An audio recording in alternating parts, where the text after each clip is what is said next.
Hey guys, I am Ibigandscary. I'm bringing you another StarCraft 2 replay, this time featuring DrunkRacing in the top right corner, playing our red Zerg, and in the bottom left we have Marshee, our blue Zerg. We are on Daybreak, and these both players are in Masters, so this is going to be a fantastic game. ZVZ notorious for being back and forth action, super hard micro. I love playing Zerg.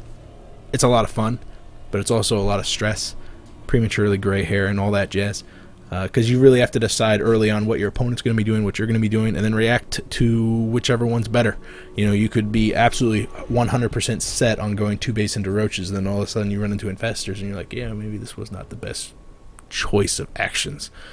So we're going to see what choice of actions Marshee and DrunkRacing are going to be doing in this. Good for you, DrunkRacing, always keeping that nice and polite talk whenever you have a couple of seconds to throw in some micro, but that is an awfully long sentence to throw in the middle of a match, especially if the 130, it's early in the match, so you can afford to waste that kind of APM, but in a ZVZ, you really expect to see somebody going absolutely crazy, just batshit crazy, throwing around, oh, I'm clicking on the overlords and all that jazz, but they're not, they're talking, so it's nice. Yeah, Marshee does have a YouTube channel. You guys should go check him out. He is super good. He's Self-Destruct StarCraft on Reddit, but I believe he's Marshee. Ooh, what is it called? Marshee StarCraft? I don't think he's one of those HD Marshee StarCraft. No, it's just Marshee. I'm sure you could find him by typing in Marshee space StarCraft on YouTube, or you could check him out on Reddit. He hangs out and casts it all the time. So if you guys go to rcast it off of Reddit, you could definitely see them there. And he's going for a earlier hatchery. He's going for a hatch before pool, which is really ballsy in this sort of matchup. Just now throwing down the pool. He hasn't had an overlord arrive at his opponent's base yet, so this is definitely him feeling it out, knowing that he could probably go for that macro build. It's true that aggression from Zerg is getting later and later in the game. You don't really see 6 pools against Zergs anymore because that's 9 suicidal, but even the 10 pool has kind of gone on the wayside to a 15 pool as the standard build. And if you go hatch first against a 15 pool, you usually can manage to hold off that 15 pool, which is what we see out of DrunkRacing. With his hatchery, you know, not even halfway done yet, with the pool being completely done. The first round of Zerglings are out on the way. Both the hatchery and the pool for Marshee are going to be finishing at pretty much the same time. It looks like the pool is going to be finishing just a couple of seconds earlier, but what that will mean is with Marshee having 300 minerals, he'll be able to start his queens at pretty much the exact same time, and the larva injects will line up equally, which means his macro mechanics are going to be a lot easier for him to manipulate than DrunkRacing. DrunkRacing, though, he's got that gas going. So does Marshee. Both of them going for that 100 gas so that they can start on the speed for their Zerglings, as well as maybe the lair tech. A lot of players will keep 3 in it, 3 drones into their gas until they get that 100, and then pull 2 of them off so that the third one can continue to mine and get up another 100 so that they can tech to lair, maybe get a couple of roaches out later on. One of those neat little things that you can do, so you don't have to worry too much about timing. You just get it once it's done. The 2 queens for Marshee popping at pretty much the exact same time. Just whenever those first round of Zerglings are going to be arriving, those first 2 aren't going to be able to do any damage to the queens that are going to be at both bases. Unfortunately, they're not going to be able to deny the scout. Sees that there's still just 1 gas, no super early tech coming out of Marshee, as well as the saturation on the natural was pretty good. He is throwing down a Baneling Nest, which is going to get scouted also by those. Wow, those Zerglings are really paying for their weight in gold, as well as making it out alive. Good for them. But seeing that Baneling Nest, knowing what sort of direction Marshee is going to be taking this, is really very good for DrunkRacing. Unfortunately, Marshee had his Zerglings in the perfect position, but some really nice control by DrunkRacing has kept those Zerglings alive just for a couple seconds longer, as well as continuing on the drone production. 26 over 25, but I think that this is more in the favor of Marshee. He did get that expansion a little bit earlier. He does have the extra money for the Baneling Nest, which is done. Which is done now. And those Banelings are going to come in just ridiculous handy when this engagement actually happens. Marshee's actually pulling his Zerglings back to get them on the creep, protect them with the Queen, and morph them into Banelings so that when the engagement actually does get forced, they'll be in the protective envelope of the Spine Crawlers as well as the Queens up on the high ground. Surprised not to see either of these guys morphed into Banelings just yet, because they'd be some massive hits. He's got the gas, he's got the money for it. Maybe it doesn't take supply. I don't know. He's just going to let these Zerglings mop him up, though. With speed being done, there's no longer a massive advantage for DrunkRacing. DrunkRacing does have 3 queens back at home, as well as just now starting his spine crawler, 4 queens total. But a counter aggression coming out from Marshee. He's got 20 Zerglings against the 6 for DrunkRacing. So those Zerglings are going to be able to wreak havoc. Some good positioning from DrunkRacing, keeping his queens up on the high ground to prevent a run by those Zerglings. But straight Zergling to Zergling battle goes heavily in the favor of Marshee, who's taken that number down from 6 to 1, 15 over 1, and with several Banelings just now finishing on the low ground, really wanted to rush in and deal some major damage to those drones, but DrunkRacing has pulled those drones back, 33 over 27 in the favor of DrunkRacing, but you can see that the economy is in the favor of Marshee, who's being able to mine off of both of his bases without having to worry about any aggression, without having to worry about any of those Banelings. 3 Banelings will prevent DrunkRacing from pushing out with pure Zerglings and actually pushing back those Zerglings, because he's got to worry about a massive Baneling hit just like that. Fantastic hit in the favor of Marshee, and you can see the units lost tab it's still pretty much neck and neck, because those Zerglings really don't cost too much money, but this is where the major units lost tab, the economy is the major win right here. It's Marshee right here. He's got map control, and with that map control comes the ability for him to take a third without having to worry too much about DrunkRacing. DrunkRacing is countering because he's got quite a lot of gas. He's capable of getting a lot of gas, not capable of getting a lot of minerals, so he can't really mass produce roaches like you'd expect to see in a Zerg versus Zerg that's going to 3 bases. With his limited resources, he's going for the surprise attack, which would be the Mutalisks for the Spire, because usually, typically, ZVZ, the Zerg, doesn't have a lot of anti-air because you just don't need it. Mutas are very vulnerable to infestors, they're very vulnerable to Hydralisks, and they're very vulnerable to any form of air that the other Zerg can get up in relatively short order. So you typically don't really see the Spire being thrown out unless it's for this sort of surprise attack play. Single Baneling, it's actually a good play for DrunkRacing to sacrifice that, but also a really good play for Marshee to keep his Baneling alive, because you really just want to get 1 or 2 more Zerglings thrown into the mix. Spire is finishing for DrunkRacing. He's got a lot of gas saved up, 600, enough for 6 Mutalisks to be popping out. There hasn't been a suicidal overlord thrown into DrunkRacing's base from Marshee, so Marshee really doesn't know what's going on. However, he's continuing along that mainly Zergling infestor build, so those infestors will provide a substantial amount of anti-air, being able to throw out their fungal growths on those heavily clumped up Mutalisks, as well as the possibility of infested Terran underneath those, stationary Mutalisks, throwing up some anti-air on top of that. So, not the worst case in the world. That's actually why that build is so very resilient, is because it is very effective against pretty much all forms of unit compositions. 2 spines up on the high ground, a couple of roaches out on the field for DrunkRacing, but really that's just to buy time for those Mutalisks to get out and start doing damage. Where are those Mutalisks? So they're congregating over in the main base right now, waiting for another couple. Really want to hit with a ton of bricks, because you really only get 1 shot with Mutalisks after that. Once they're exposed on the field, they're limited in their ability to harass the opponent, because they throw down spore crawlers, they keep their infestors back at home, and you've really got to worry, because those Mutalisks are very expensive. They can go toe-to-toe with a queen in numbers, but one-on-one they're not as effective as something else that you'd expect to be that expensive. 4 Mutalisks are going down on 1 queen, 1 dies each. Overall, I don't think a net win for either of them, but it looks like a spore is being built in the mineral line, so they are going to town. The Zergling ball that Marshee has is proven to be pretty much ineffective against all these Mutalisks in the air, not really getting as many drone kills as you'd expect, but they have succeeded in taking out the spore before it actually comes out, so this entire base is very exposed. On the other side of things, Marshee is going for a massive counterattack with all of his Zerglings, getting a nice surround on all the queens as well as the roaches in that area.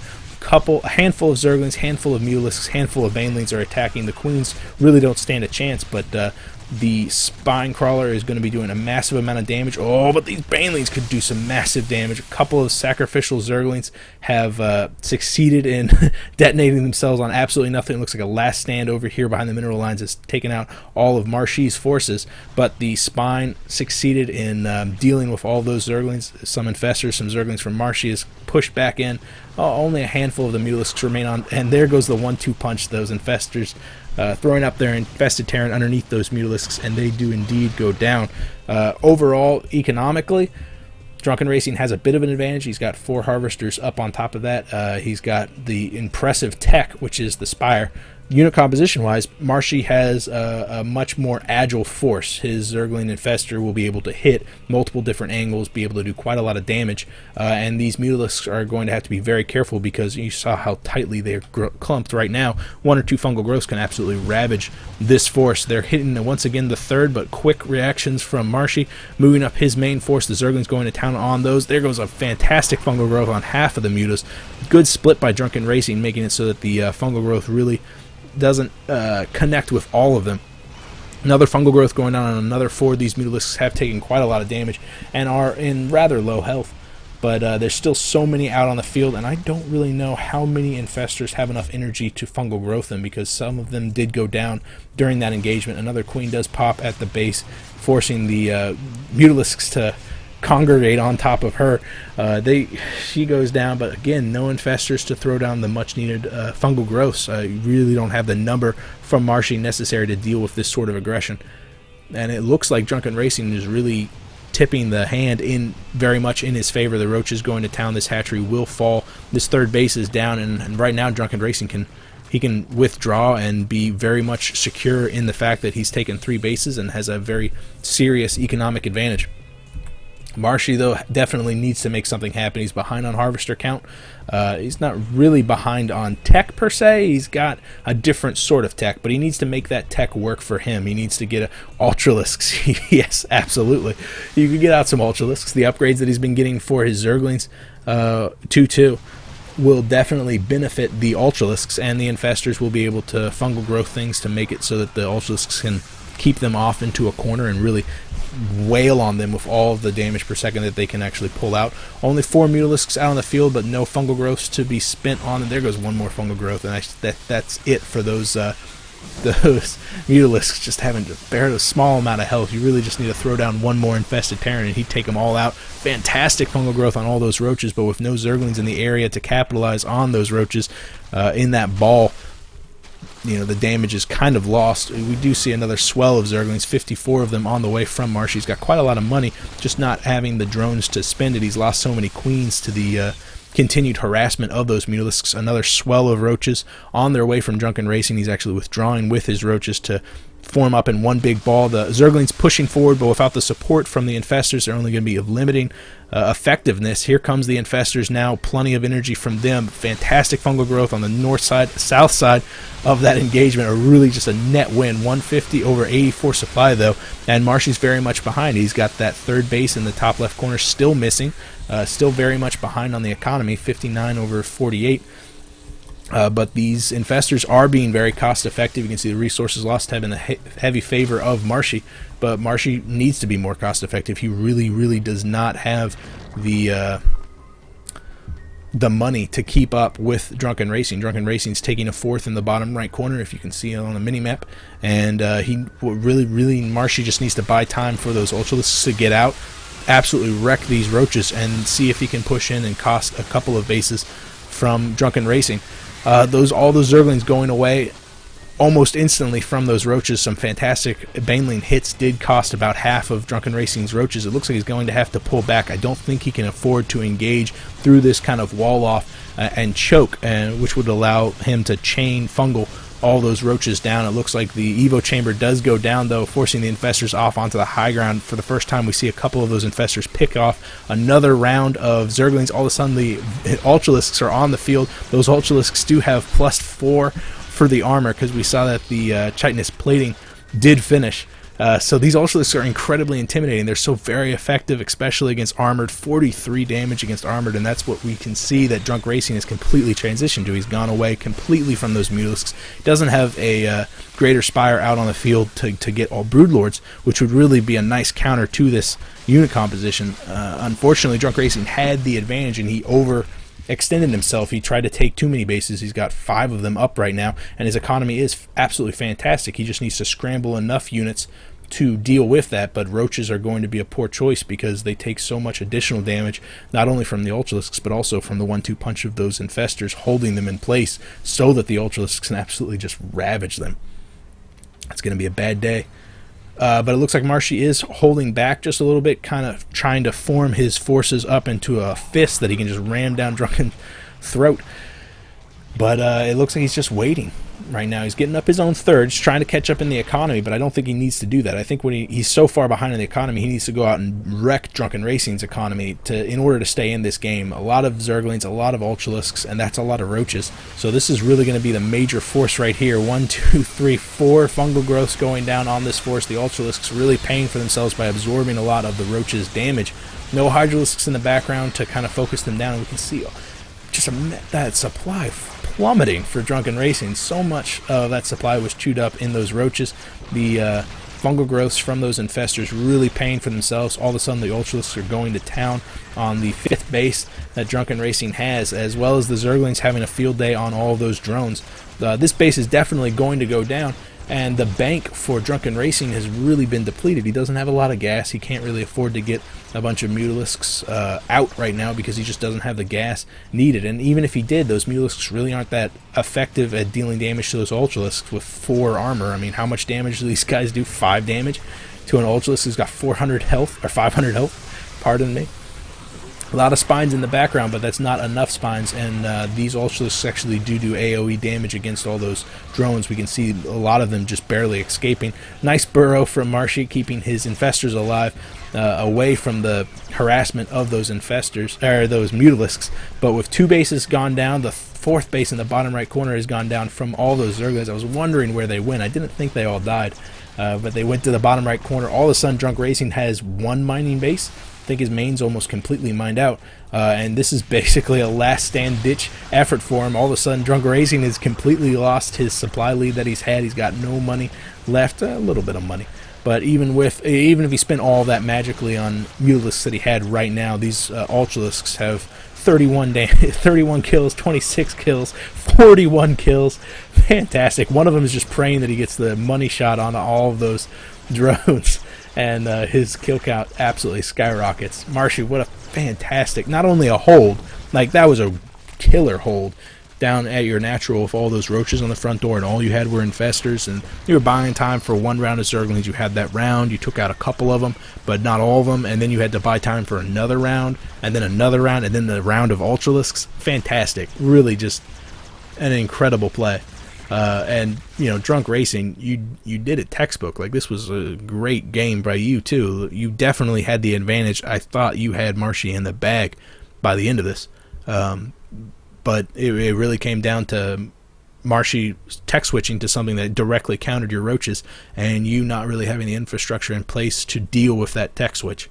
You'd spent quite a lot of money on taking so many different bases, and then once those Ultralisks got on the field, you continued to produce Roaches, when it might have been more prudent of you to get another unit out on the field. You know, maybe it could have been a Nidus Worm that you could have Nidus dropped the main base to make it so that, you know, those Ultralisks aren't really the most mobile of forces, and if that force had moved out by Marshee once it was conglomerating in the middle of the base, that main base was kind of exposed, and the Ultralisks, the Nidus Worm in the main base, could have wrecked the infrastructure, taken care of that Ultralisk cabin. You wouldn't have to worry about it. All sorts of other things. You had the Spire out on the field, maybe a greater Spire, to something that to be working for. I don't think you were working towards the late game. You were trying to win in the mid game, which is definitely a tactic, but this is what happens when you try to do that. If your opponent manages to make it to the late game, you're very much behind. I am very much behind you guys because you actually watch my casts. If you have a game you want me to cast, you could PM me here or on Reddit. One way or another, I will see you guys later. I'm Ibigandscary.